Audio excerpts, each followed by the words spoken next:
नमस्कार। कहानियों के इस सफ़र में आप सबका बहुत स्वागत है।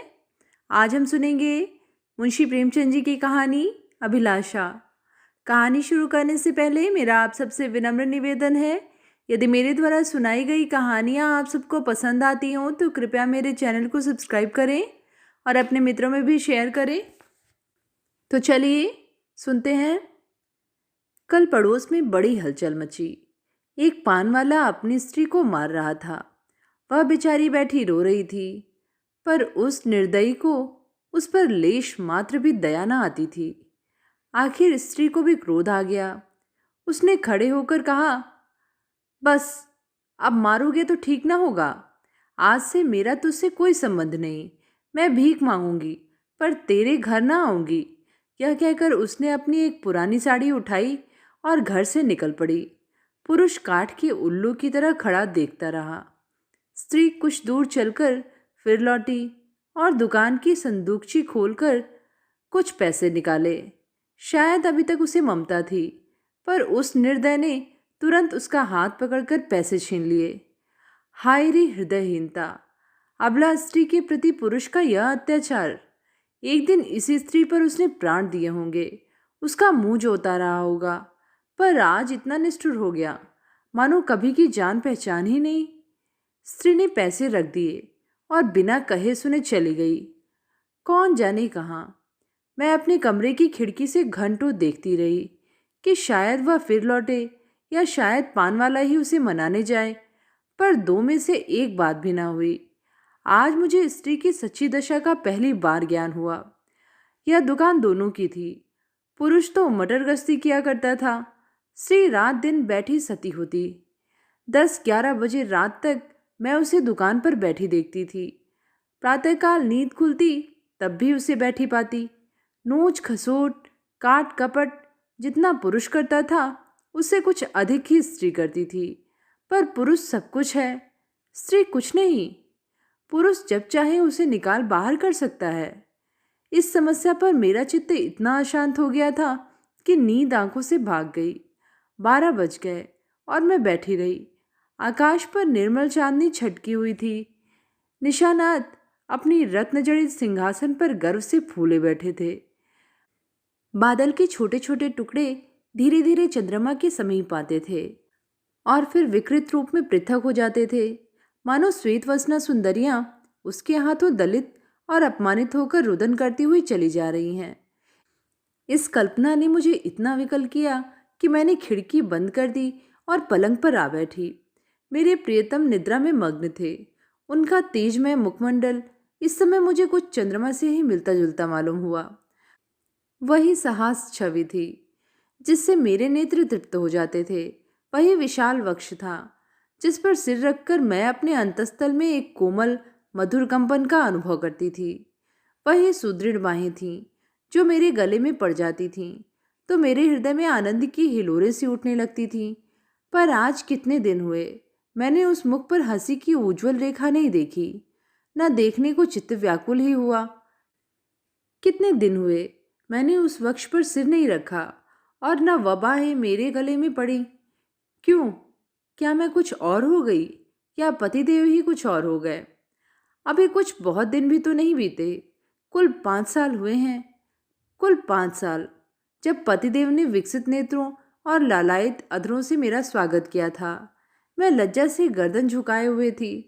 हृदय में कितनी प्रबल उत्कंठा हो रही थी कि उनकी मुख छवि देख लूं, पर लज्जावश सिर न उठा सकी। आखिर एक बार मैंने हिम्मत करके आंखें उठाई और यद्यपि दृष्टि आधे रास्ते से ही लौट आई, तो भी उस अर्थ दर्शन से मुझे जो आनंद मिला, क्या उसे कभी भूल सकती हूँ? वह चित्र अभी भी मेरे हृदय पटल पर खिंचा हुआ है। जब कभी उसका स्मरण आ जाता है, हृदय पुलकित हो उठता है। उस आनंद स्मृति में अब भी वही गुदगुदी, वही सनसनी है। लेकिन अब रात दिन उस छवि के दर्शन करती हूँ। उषा काल, प्रातः काल, मध्यान्ह काल, संध्या काल, निशा काल, आठों पहर उसको देखती हूँ, पर हृदय में गुदगुदी नहीं होती। वह मेरे सामने खड़े मुझसे बातें किया करते हैं। मैं क्रोसिए की ओर देखती रहती हूँ। जब वह घर से निकलते थे तो मैं द्वार पर आकर खड़ी हो जाती थी, और जब वह पीछे फिरकर मुस्कुरा देते थे तो मुझे मानो स्वर्ग का राज्य मिल जाता था। मैं तीसरे पहर कोठे पर चढ़ जाती थी और उनके आने की बाट जोहने लगती थी। उनको दूर से आते देखकर मैं उन्मत्त सी होकर नीचे आती और द्वार पर जाकर उनका अभिवादन करती। पर अब मुझे यह भी नहीं मालूम होता कि वह कब जाते हैं और कब आते हैं। जब बाहर का द्वार बंद हो जाता है तो समझ जाती हूँ कि वह चले गए। जब द्वार खुलने की आवाज़ आती है तो समझ जाती हूँ कि वह आ गए। समझ में नहीं आता कि मैं ही कुछ और हो गई हूँ या पतिदेव ही कुछ और हो गए हैं। तब वह घर में बहुत ना आते थे। जब उनकी आवाज़ कानों में आ जाती तो मेरे देह में बिजली सी दौड़ जाती थी। उनकी छोटी छोटी बातों, छोटे छोटे कामों को भी मैं अनुरक्त मुग्ध नेत्रों से देखा करती थी। वह जब छोटे लाला को गोद में उठाकर प्यार करते थे तब टामी का सिर थपथपाकर उसे लिटा देते थे। जब बूढ़ी भक्तिन को चढ़ाकर बाहर भाग जाते थे तब बाल्टियों में पानी भर भर कर पौधों को सींचते थे। तब ये आंखें उसी ओर लगी रहती थीं। पर अब वह सारे दिन घर में रहते हैं, मेरे सामने हंसते हैं, बोलते हैं, मुझे खबर भी नहीं होती। न जाने क्यों तब किसी दिन उन्होंने फूलों का एक गुलदस्ता मेरे हाथों में रख दिया था और मुस्कुराए थे। वह प्रणय का उपहार पाकर मैं फूल ही न समाई थी। केवल थोड़े से फूल और पत्तियां थीं, पर उन्हें देखने से मेरी आंखें किसी भांति तृप्त ही न होती थीं। कुछ देर हाथ में लिए रही, फिर अपनी मेज पर फूलदान में रख दिया। कोई काम करती होती तो बार बार आकर उस गुलदस्ते को देख जाती। कितनी बार उसे आंखों से लगाया, कितनी बार उसे चूमा। कोई 1 लाख रुपए भी देता तो उसे न देती। उसकी एक एक पंखड़ी मेरे लिए एक एक रत्न थी। जब वह मुरझा गया तो मैंने उसे उठाकर अपने बक्स में रख दिया। तब से उन्होंने मुझे हजारों चीज़ें उपहार में दी हैं। एक से एक रत्नजड़ित आभूषण हैं, एक से एक बहुमूल्य वस्त्र हैं और गुलदस्ते तो प्रायः नित्य ही लाते हैं। लेकिन इन चीज़ों को पाकर वह उल्लास नहीं होता। मैं उन चीज़ों को पहनकर आईने में अपना रूप देखती हूँ और गर्व से फूल उठती हूँ। अपनी हमजोलियों को दिखाकर अपना गौरव और उनकी ईर्ष्या बढ़ाती हूँ। बस अभी थोड़े ही दिन हुए हैं, उन्होंने मुझे चंद्रहार दिया है। जो इसे देखता है मोहित हो जाता है। मैं भी उसकी बनावट और सजावट पर मुग्ध हूँ। मैंने अपना संदूक खोला और उस गुलदस्ते को निकाल लाई। आह, उसे हाथ में लेते ही मेरी एक एक नस में बिजली दौड़ गई। हृदय के सारे तार कंपित हो गए। वह सूखी हुई पंखुड़ियां जो अब पीले रंग की हो गई थीं, बोलती हुई मालूम होती थी। उसके सूखे हुए मुरझाए हुए मुखों के अस्फुटित कंपित अनुराग में डूबे हुए शब्द साई साई करके निकलते हुए जान पड़ते थे। किंतु वह रत्नजड़ित कांति से दमकता हुआ हार स्वर्ण और पत्थरों का एक समूह था जिसमें प्राण न थे, संज्ञा न थी, मर्म न था। मैंने फिर गुलदस्ते को चूमा, कंठ से लगाया, आर्द्र नेत्रों से सींचा और फिर संदूक में रखाई। आभूषणों से भरा हुआ संदूक भी उस एक स्मृति चिन्ह के सामने तुच्छ था। यह क्या रहस्य था? फिर मुझे उनके एक पुराने पत्र की याद आ गई। उसे उन्होंने कॉलेज से मेरे पास भेजा था। उसे पढ़कर मेरे हृदय में जो आनंद हुआ था, जो तूफान उठा था, आंखों से जो नदी बही थी, क्या उसे कभी भूल सकती हूँ? उस पत्र को मैंने अपने सुहाग की पिटारी में रख दिया था। इस समय उस पत्र को पढ़ने की प्रबल इच्छा हुई। मैंने पिटारी से वह पत्र निकाला। उसे स्पर्श करते ही मेरे हाथ कांपने लगे, हृदय में धड़कन होने लगी। मैं कितनी देर उसे हाथ में लिए खड़ी रही, कह नहीं सकती। मुझे ऐसा मालूम हुआ कि मैं फिर वही हो गई हूँ जो पत्र पाते समय थी। उस पत्र में क्या प्रेम के कवित्वमय उद्गार थे, क्या प्रेम की साहित्यिक विवेचना थी, क्या वियोग व्यथा का करुण क्रंदन था। उसमें तो प्रेम का एक शब्द भी न था। लिखा था, कामिनी, तुमने 8 दिनों से कोई पत्र नहीं लिखा। क्यों नहीं लिखा? अगर तुम मुझे पत्र न लिखोगी तो मैं होली की छुट्टियों में घर ना आऊँगा। इतना समझ लो। आखिर तुम सारे दिन क्या करती हो? मेरे उपन्यासों की अलमारी खोल ली है क्या? आपने मेरी अलमारी क्यों खोली? समझती होगी कि मैं पत्र न लिखूंगी तो बच्चा खूब रोएगा और हैरान होंगे। यहाँ इसकी परवाह नहीं। 9 बजे रात को सोता हूँ तो 8 बजे उठता हूँ। कोई चिंता है तो यही कि फेल ना हो जाऊं। अगर फेल हुआ तो तुम जानोगी। कितना सरल, भोले भाले हृदय से निकला हुआ, निष्कपट, मानपूर्ण आग्रह और आतंक से पत्र भरा हुआ था।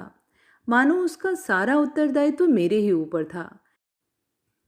ऐसी धमकी क्या आप भी वह मुझे दे सकते हैं? कभी नहीं। ऐसी धमकी वही दे सकता है जो न मिल सकने की व्यथा को जानता हो, उसका अनुभव करता हो। पतिदेव आप जानते हैं, इस धमकी का मुझ पर कोई असर न होगा। मैं हंसूंगी और आराम से सोऊंगी, क्योंकि मैं जानती हूँ वह अवश्य आएंगे और उनके लिए ठिकाना ही कहाँ है। जा ही कहाँ सकते हैं।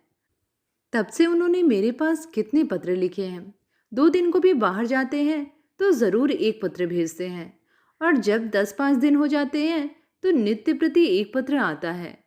पत्रों में प्रेम के चुने हुए शब्द, चुने हुए वाक्य, चुने हुए संबोधन भरे होते हैं। मैं उन्हें पढ़ती हूँ और एक ठंडी सांस लेकर रख देती हूँ। हाय, वह हृदय कहाँ गया? प्रेम के निर्जीव भावशून्य कृत्रिम शब्दों में वह अभिन्नता कहाँ है? वह रस कहाँ है? वह उन्माद कहाँ है? वह क्रोध कहाँ है? वह झुंझलाहट कहाँ है? उनमें मेरा मन कोई वस्तु खोजता है जो अज्ञात, अव्यक्त, अलक्षित वस्तु, पर वह नहीं मिलती। उनमें सुगंध भरी होती है। पत्रों की कागज आर्ट पेपर को मात करते हैं, पर उनका यह सारा बनाव सवार किसी गत यौवना नायिका के बनाव श्रृंगार के सदृश ही लगता है। कभी कभी तो मैं पत्रों को खोलती भी नहीं। मैं जानती हूँ उनमें क्या लिखा होगा। उन्हीं दिनों की बात है, मैंने तीजे का व्रत किया था। मैंने देवी के सम्मुख सिर झुकाकर वंदना की थी। देवी, मैं तुमसे केवल एक वरदान मांगती हूँ। हम दोनों प्राणियों में कभी विच्छेद न हो, और मुझे कोई अभिलाषा नहीं। मैं संसार की और कोई वस्तु नहीं चाहती। तब से 4 साल हो गए हैं और हम में एक दिन के लिए भी विच्छेद नहीं हुआ। मैंने तो केवल एक वरदान मांगा था। देवी ने वरदानों का भंडार ही मुझे सौंप दिया। पर आज मुझे देवी के दर्शन हो तो मैं उनसे कहूँ, तुम अपने सारे वरदान ले लो, मैं इनमें से एक भी नहीं चाहती। मैं फिर वही दिन देखना चाहती हूँ जब हृदय में प्रेम की अभिलाषा थी। तुमने सब कुछ देकर मुझे उस अतुल सुख से वंचित कर दिया है जो अभिलाषा में था। मैं आपकी देवी से वह दिन दिखाने की प्रार्थना करूं जब मैं किसी निर्जन जल तट और सघन वन में अपने प्रियतम को ढूंढती फिरूं। नदी की लहरों से कहूं, मेरे प्रियतम को तुमने देखा है? वृक्षों से पूछूं, मेरे प्रियतम कहाँ गए? क्या वह सुख मुझे कभी प्राप्त न होगा? उसी समय मंद शीतल पवन चलने लगी। मैं खिड़की के बाहर सिर निकाले खड़ी थी। पवन के झोंके से मेरे केश की लटें बिखरने लगी। मुझे ऐसा आभास हुआ मानो मेरे प्रियतम वायु के उच्छ्वासों में हैं। फिर मैंने आकाश की ओर देखा। चांद की किरणें चांदी के जगमगाते तारों की भांति आंखों से आंख मिचौली सी खेल रही थी। आंखें बंद करते समय सामने आ जाती, पर आंखें खोलते ही अदृश्य हो जाती थी। मुझे उस समय ऐसा आभास हुआ कि मेरे प्रीतम उन्हीं जगमगाते तारों पर बैठे आकाश से उतर रहे हैं। उसी समय किसी ने गाया, अनोखे से नेही के त्याग, निराले पीड़ा के संसार, कहाँ होते हो अंतर्धान, लुटा करके सोने सा प्यार, लुटा करके सोने सा प्यार। यह पद मेरे मनमस्थल को तीर की भांति छेदता हुआ कहाँ चला गया नहीं जानती। मेरे रोए खड़े हो गए, आंखों से आंसुओं की झड़ी लग गई। ऐसा मालूम हुआ जैसे कोई मेरे प्रियतम को मेरे हृदय से निकाले लिए जाता है, और मैं जोर से चिल्ला पड़ी। उसी समय पतिदेव की नींद टूट गई। वह मेरे पास आकर बोले, क्या अभी तुम चिल्लाई थी? अरे, तुम तो रो रही हो, क्या बात है? कोई स्वप्न तो नहीं देखा? मैंने सिसकते हुए कहा, रो ना तो क्या हंसूं? स्वामी ने मेरा हाथ पकड़कर कहा, क्यों, रोने का कोई कारण है या यूं ही रोना चाहती हो? क्या मेरे रोने का कारण तुम नहीं जानते? मैं तुम्हारे दिल की बात कैसे जान सकता हूं? तुमने जानने की चेष्टा कभी की है? मुझे इसका सान को मान भी न था कि तुम्हारे रोने का कोई कारण हो सकता है। तुमने तो बहुत कुछ पढ़ा है, क्या तुम भी ऐसी बातें कह सकते हो? स्वामी ने विस्मय में पढ़कर कहा, तुम तो पहेलियां बुझवाती हो। क्यों, क्या तुम कभी नहीं रोते? मैं क्यों रोने लगा? तुम्हें अब कोई अभिलाषा नहीं है? मेरी सबसे बड़ी अभिलाषा पूरी हो गई। अब मैं और कुछ नहीं चाहता। यह कहते हुए पतिदेव मुस्कुराए और मुझे गले से लिपटा लेने को बढ़े। उनकी यह हृदयहीनता इस समय मुझे बहुत बुरी लगी। मैंने उन्हें हाथों से पीछे हटाकर कहा, मैं इस स्वांग को प्रेम नहीं समझती। जो कभी रो नहीं सकता वह प्रेम नहीं कर सकता। रुदन और प्रेम दोनों एक ही रेत से निकलते हैं। उसी समय फिर उसी गाने की ध्वनि सुनाई दी। अनोखे से नेही के त्याग, निराले पीड़ा के संसार, कहाँ होते हो अंतर्धान, लुटा करके सोने का संसार। पतिदेव की वह मुस्कुराहट लुप्त हो गई। मैंने उन्हें एक बार कांपते देखा। ऐसा जान पड़ा उन्हें रोमांच हो रहा है। सहसा उनका दाहिना हाथ उठकर उनकी छाती तक गया। उन्होंने लंबी सांस ली और उनकी आंखों से आंसू की बूंदें निकलकर गालों पे आ गईं।